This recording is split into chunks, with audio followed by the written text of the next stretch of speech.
Hello everyone, welcome back to career guide live. ANM জিনিমের GK series চলছে আমাদের। 120 পর্যন্ত কোয়েশ্চেন আলোচনা করা শেষ আমাদের আজকে 121 থেকে। তো চলো দেখা যাক আজকের ফার্স্ট কোয়েশ্চেন কি বলেছে। দ্য ওয়েলথ অফ নেশনস বইটি কার লেখা? অপশন এতে রয়েছে দেখো অ্যারিস্টটল, অপশন বিতে রয়েছে অ্যাডাম স্মিথ, অপশন সিতে রয়েছে অমর্ত্য সেন, অপশন ডিতে রয়েছে টলস্টয়। আচ্ছা, অ্যারিস্টটল কি ছিলেন এই চারটে নামে আগে পরিচিতি ঘটাই। অ্যারিস্টটল ছিলেন একজন গ্রিক দার্শনিক, ঠিক আছে। তার লেখা বিভিন্ন বিখ্যাত সব বই আছে, তোমরা পড়বে। আচ্ছা, অপশন বিতে রয়েছে অ্যাডাম স্মিথ। স্মিথ একজন অর্থনীতিবিদ ছিলেন। মানে জেনারেলি কি অর্থনীতির যে ধারণা, অর্থনীতিটা কি জিনিস, এই ধারণাটা কিন্তু মানুষের মস্তিষ্ককে দেওয়ার মতন, বা অর্থনীতি বললে একটা জিনিস আছে, জিনিসটাকে বুঝে চলতে হবে, সেটা কিন্তু ধারণাটা প্রথম অ্যাডাম স্মিথই দিয়েছিলেন। সেজন্য কিন্তু এনাকে ফাদার অফ ইকোনমিক্স বলা হয়, বাকি অর্থনীতির জনক। অপশন সিতে রয়েছে অমর্ত্য সেন। ইনি একজন ইন্ডিয়ান ইকোনমিস্ট বা ভারতীয় অর্থনীতিবিদ। ইনি কিন্তু অর্থনীতিতে নোবেল পেয়েছিলেন, ঠিক আছে। অর্থনীতিতে কিন্তু নোবেল পেয়েছিলেন অমর্ত্য সেন। অপশন ডিতে রয়েছে টলস্টয়। ইনি একজন রাশিয়ান রাইটার ছিলেন, ঠিক আছে। এর লেখা একটা বই আছে ওয়ার অ্যান্ড পিস, এটা অনেক সময় তোমাদের পরীক্ষায় আসে। এখানে যেটা কোশ্চেন করা হয়েছে, ওয়েলথ অফ নেশনস বইটি কার লেখা? এটা কিন্তু লেখা অ্যাডাম স্মিথের, ঠিক আছে। অ্যাডাম স্মিথের লেখা বই হচ্ছে wealth of Nations. Next question আমরা দেখছি। আচ্ছা, রাজ তরঙ্গিনী বইটি কার লেখা? অপশন এতে রয়েছে কলহন, অপশন বিতে রয়েছে বিলহন, অপশন সিতে রয়েছে হরিসেন, অপশন ডিতে রয়েছে রবি কীর্তি। আচ্ছা, রাজতরঙ্গিনী কি, এর সাবজেক্ট ম্যাটার কি? এটাতে কিন্তু মেনলি রয়েছে কাশ্মীরের ইতিহাস, ঠিক আছে। এটা লিখেছিলেন কলহন। কলহনের লেখা বই হচ্ছে রাজতরঙ্গিনী, ঠিক আছে। এখানে যেটা আমরা দেখতে পাচ্ছি নামটা বিলহন। বিলহনের লেখা একটা বই আছে ফেমাস, বিক্রমাঙ্ক দ্বীপচরিত, ঠিক আছে। এটা আসতে পারে বা নাও আসতে পারে, তেমন ইম্পর্টেন্ট নয় তোমাদের পরীক্ষার পার্সপেক্টিভসে, ঠিক আছে। অপশন সিতে যেটা রয়েছে হরিসেন। হরিসেন ছিলেন সমুদ্রগুপ্তের সভাকবি, ঠিক আছে। ইনি একটা প্রশস্তি লিখেছিলেন, আইহোল প্রশস্তি। সরি, আইহোল না তো, এলাহাবাদ প্রশস্তি, ঠিক আছে। এলাহাবাদ প্রশস্তি রচনা করেছিলেন হরিসেন। রবি কীর্তি রচনা করেছিলেন আইহোল প্রশস্তি। ইনি ছিলেন দ্বিতীয় পুলকেশী, চালুক্য রাজ দ্বিতীয় পুলকেশী সভাকবি, ঠিক আছে। ইনি রচনা করেছিলেন আইহোল প্রশস্তি। ইনি করেছিলেন হচ্ছে এলাহাবাদ প্রশস্তি, বা যেটাকে প্রয়াগ প্রশস্তিও বলা হয়, এলাহাবাদ প্রশস্তি বা প্রয়াগ প্রশস্তি। নেক্সট কোশ্চেন আমরা দেখছি। আচ্ছা, ভারতের প্রধানমন্ত্রী পদে নির্বাচিত হতে গেলে ন্যূনতম বয়স হলো? অপশন এতে রয়েছে 18 বছর, অপশন বিতে রয়েছে 25 বছর, অপশন সিতে রয়েছে 30 বছর, অপশন ডিতে রয়েছে 35 বছর। আচ্ছা, 18 বছর বয়স কি ন্যূনতম, আমাদের প্রাপ্তবয়স্ক হওয়ার বয়স, ন্যূনতম বয়স আর কি। 18 বছর বয়স হলে আমরা মনে করবো যে না, সে অ্যাডাল্ট, বাকি সে ভোট দানের অধিকার পায় 18 বছর বয়সে। 25 বছর বয়সে কি হয়, লোকসভার সদস্য হিসেবে নির্বাচিত হওয়ার অধিকার পায় ভারতীয় নাগরিক 25 বছর বয়সে, ঠিক আছে। 30 বছর বয়সে কি হয়, 30 বছর বয়সে ভারতীয় নাগরিক রাজ্যসভার সদস্য হওয়ার অধিকার পায়, ঠিক আছে। অপশন ডিতে যেটা রয়েছে 35 বছর, 35 বছর বয়স যদি কারো হয়, তবে সেই ব্যক্তি ভারতের রাষ্ট্রপতি পদে নির্বাচিত হওয়ার জন্য এলিজিবল, বাকি যোগ্য। তাহলে চারটে বয়স মনে থাকবে। প্রথমটা হচ্ছে ভোটদানের অধিকার বা ভোটদানের বয়স, ঠিক আছে। শুধু কিন্তু বয়সটাই এলিজিবিলিটি কোয়ালিফিকেশন দরকার নেই, আরও অনেক কোয়ালিফিকেশন আছে, ডিটেলস আমি অতটা যাচ্ছি না। আচ্ছা, অপশন বিতে যেটা রয়েছে 25 বছর, 25 বছর কি হচ্ছে লোকসভার সদস্য, ঠিক আছে। ভারতের যে সংসদ রয়েছে, সংসদের নিম্নকক্ষ লোকসভা, সেই লোকসভার সদস্য হতে গেলে ন্যূনতম বয়স হচ্ছে 25 বছর। ভারতের সংসদের উচ্চকক্ষ রাজ্যসভা, রাজ্যসভার সদস্য হতে গেলে ন্যূনতম বয়স হচ্ছে 30 বছর। আর ভারতের যেটা সাংবিধানিক সর্বোচ্চ পদ রাষ্ট্রপতি, রাষ্ট্রপতি পদে নির্বাচিত হতে গেলে বয়স হচ্ছে 35 বছর, ঠিক আছে। আরেকটা এখানে কোশ্চেন মনে রাখবে যে ভারতের প্রথম নাগরিক কাকে বলে, এটা অনেক সময় কোশ্চেন আসতে পারে তোমাদের। ভারতের প্রথম নাগরিক হচ্ছে ভারতের রাষ্ট্রপতি, ঠিক আছে। এখানে যেটা কোশ্চেন করেছে প্রধানমন্ত্রী, প্রধানমন্ত্রী হওয়ার বয়স কিন্তু 25 বছর, কেন নাকি প্রধানমন্ত্রী কিন্তু লোকসভা থেকে ইলেক্ট হয়ে আসেন, ঠিক আছে। তাই প্রধানমন্ত্রী হওয়ার পদে নির্বাচিত হওয়ার ন্যূনতম বয়স হচ্ছে 25 বছর। নেক্সট কোশ্চেন দেখছি আমরা। আচ্ছা, ভারতের নেপোলিয়ন কাকে বলা হয়? অপশন এতে রয়েছে সমুদ্রগুপ্তকে, অপশন বিতে রয়েছে অশোককে, অপশন সিতে রয়েছে চন্দ্রগুপ্ত মৌর্যকে, অপশন ডিতে রয়েছে দ্বিতীয় চন্দ্রগুপ্তকে। নেপোলিয়ন বোনাপার্ট কে ছিলেন? ইনি ফ্রান্সের সম্রাট ছিলেন। তিনি যুদ্ধে খুব বীর ছিলেন, ঠিক আছে। তাই তার সঙ্গে তুলনা করে ভারতের কোন সম্রাটকে ভারতের নেপোলিয়ন বলা হয়, ঠিক আছে। যে সম্রাটকে বলা হয় ভারতের নেপোলিয়ন, তিনি কিন্তু জীবনে কোনোদিন কোনো যুদ্ধ হারেনি, ঠিক আছে। গুপ্ত বংশের সম্রাট সমুদ্রগুপ্ত, ঠিক আছে। তিনি সারা জীবনে কিন্তু কোনো যুদ্ধ হারেনি, যদিও বা নেপোলিয়নের সাথে তাকে তুলনা করা হয় ঠিকই, তবে আমার ব্যক্তিগত মতামতে নেপোলিয়নের থেকে অনেক বেশি বীর ছিলেন তিনি। আচ্ছা, অপশন বিতে যেটা রয়েছে অশোক, অশোকের ধর্ম রয়েছে, তোমাদের সেখান থেকে কোশ্চিন আসে, তাই না? অশোকের ধর্ম, বৌদ্ধ ধর্ম গ্রহণ করেছিলেন তিনি কলিঙ্গ যুদ্ধের পরবর্তীকালে, ঠিক আছে? বা এখান থেকে কোশ্চিন আসে সারনাথের যে স্তম্ভ রয়েছে, অশোক স্তম্ভ, সেখান থেকে কোশ্চিন আসতে পারে। আচ্ছা, অপশন সি যেটা রয়েছে চন্দ্রগুপ্ত মৌর্য, ইনি কে ছিলেন? মৌর্য বংশের প্রতিষ্ঠাতা ছিলেন চন্দ্রগুপ্ত মৌর্য, ঠিক আছে? অশোকও কিন্তু মৌর্য বংশেরই সম্রাট ছিলেন। অপশন ডিতে যেটা রয়েছে দ্বিতীয় চন্দ্রগুপ্ত, ইনি ছিলেন গুপ্ত বংশের সম্রাট, দ্বিতীয় চন্দ্রগুপ্ত।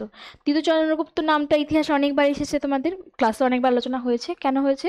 দ্বিতীয় চন্দ্রগুপ্তকে বলা হতো কি বিক্রমাদিত্য, বিক্রমাদিত্য উপাধি নিয়েছিলেন তিনি। এছাড়াও তার একটা বিখ্যাত উপাধি রয়েছে, সেটা হচ্ছে কি শাকারি। কেন ছিল সেটা? তার তিনি শকদেরকে দমন করেছিলেন, শকদেরকে ভারত থেকে বিতাড়িত করেছিলেন, সেই জন্য কিন্তু তিনি শাকারি উপাধি নিয়েছিলেন, ঠিক আছে? আচ্ছা, নেক্সট কোশ্চেন দেখছি আমরা। ভারতীয় সংবিধান প্রথম কত খ্রিস্টাব্দে সংশোধিত হয়? অপশন এতে রয়েছে 1951, অপশন বিতে রয়েছে 1952, অপশন সিতে রয়েছে 1953, অপশন ডিতে রয়েছে 1954। আচ্ছা, ভারতীয় সংবিধান কত খ্রিস্টাব্দ থেকে লাগু হয় আর কত খ্রিস্টাব্দে গৃহীত হয় কবে? ঠিক আছে, 1949 খ্রিস্টাব্দের 26শে নভেম্বর ভারতীয় সংবিধান কিন্তু ভারতীয় জনগণের দ্বারা গৃহীত হয়, ঠিক আছে? আর এটা জারি হয় কবে থেকে? 1950 খ্রিস্টাব্দের 26শে জানুয়ারি। সেই জন্য কি 26শে জানুয়ারি আমরা প্রজাতন্ত্র দিবস পালন করি, আর 26শে নভেম্বর কি পালন করা হয়? সংবিধান দিবস, ঠিক আছে? 26শে নভেম্বর সংবিধান দিবস, 26শে জানুয়ারি হচ্ছে আমাদের প্রজাতন্ত্র দিবস। কত খ্রিস্টাব্দে সংশোধিত হয় এটা? যে বছর সংবিধান আমাদের জারি হয় তার পরের বছরই সংশোধন হয়, প্রথম সংশোধন 1951 খ্রিস্টাব্দে, ঠিক আছে?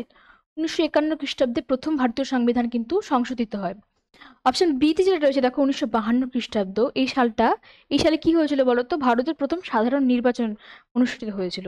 যদিও সাধারণ নির্বাচন মানে এই না কিন্তু এখনকার মতো সবাই ভোট দিতে পারবে, সেই সময় মানে কিছু লিমিটেশনস ছিল, যে হয়তো যারা অ্যারিস্টোক্র্যাটস বা যারা সম্ভ্রান্ত পরিবার, কিছু নির্দিষ্ট সংখ্যক গোনাগাথা ব্যক্তি তারাই কিন্তু ভোটদানের অধিকার সেই সময় পেত।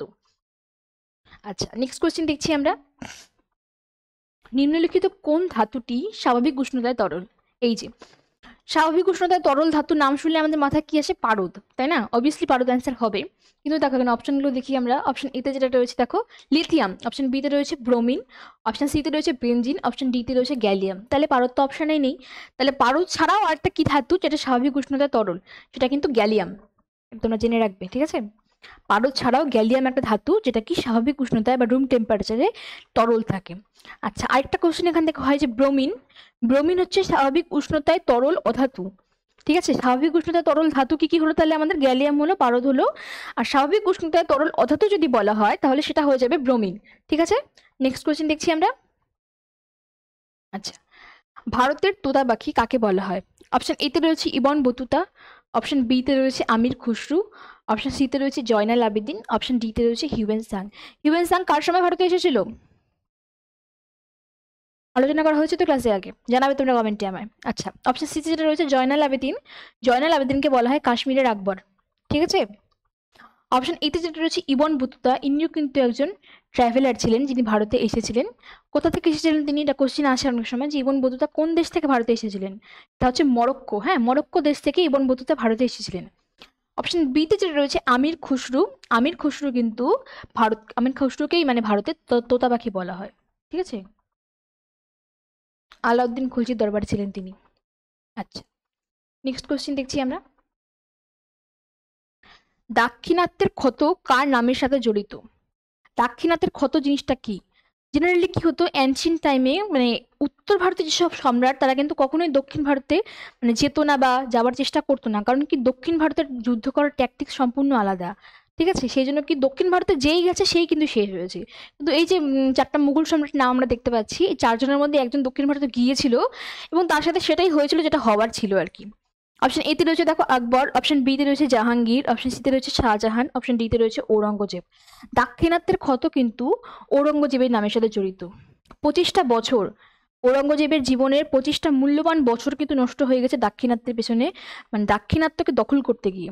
দাক্ষিণাত্য তো তার দখলে আসেইনি, বরং তার যে মুঘল সাম্রাজ্য ছিল সেটা কিন্তু সম্পূর্ণরূপে তার ভিত্তিটা নষ্ট হয়ে ধ্বংস হয়েছে। মুঘল সাম্রাজ্যের পতনের কারণ মানে অন্যতম যে প্রধান কারণ তার মধ্যে একটা কিন্তু হচ্ছে এই ঔরঙ্গজেবের এই দাক্ষিণাত্যের ক্ষত, ঠিক আছে?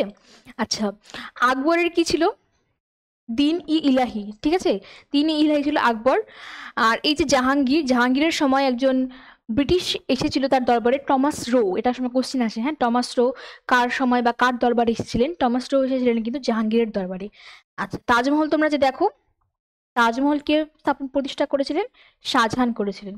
কেন করেছিলেন? তার স্ত্রী মুমতাজ মহলের স্মৃতিতে তিনি সেটা করেছিলেন। তাজমহল কি আসলে একটা টম্ব, তাই না? শাহজাহানের স্ত্রীর টম্ব আছে সেখানে। আচ্ছা, নেক্সট কোশ্চেন দেখছি আমরা। Great old man of India হলেন, great old man of India বা বাংলা যদি বলি কি বলা হয়? ভারতের মহান বৃদ্ধ। অপশন এতে রয়েছে দেখো দাদাভাই নৌরোজি, অপশন বিতে রয়েছে সুরেন্দ্রনাথ ব্যানার্জি, অপশন সিতে রয়েছে মহাত্মা গান্ধী, অপশন ডিতে রয়েছে সর্দার বল্লভভাই প্যাটেল।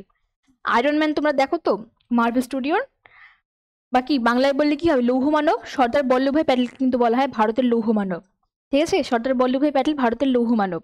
তার মানসিক দৃঢ়তার লোহা, মানে লোহার সাথে তুলনা করা হয় কি, লোহা যেমন শক্ত, তার মানে মানসিকতাটাও সেরকম দৃঢ় ছিল বা শক্ত ছিল, সেই জন্য তাকে বলা হয় কি ভারতের লৌহ মানব। মহাত্মা গান্ধীকে কি বলা হয়? জাতির জনক, এটা আমরা সবাই জানি।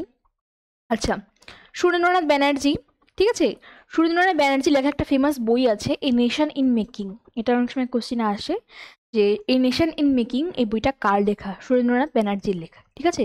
আইএনসির সাথে তিনি জড়িত ছিলেন, দুবার সভাপতিত্ব করেছিলেন আইএনসি সভায়।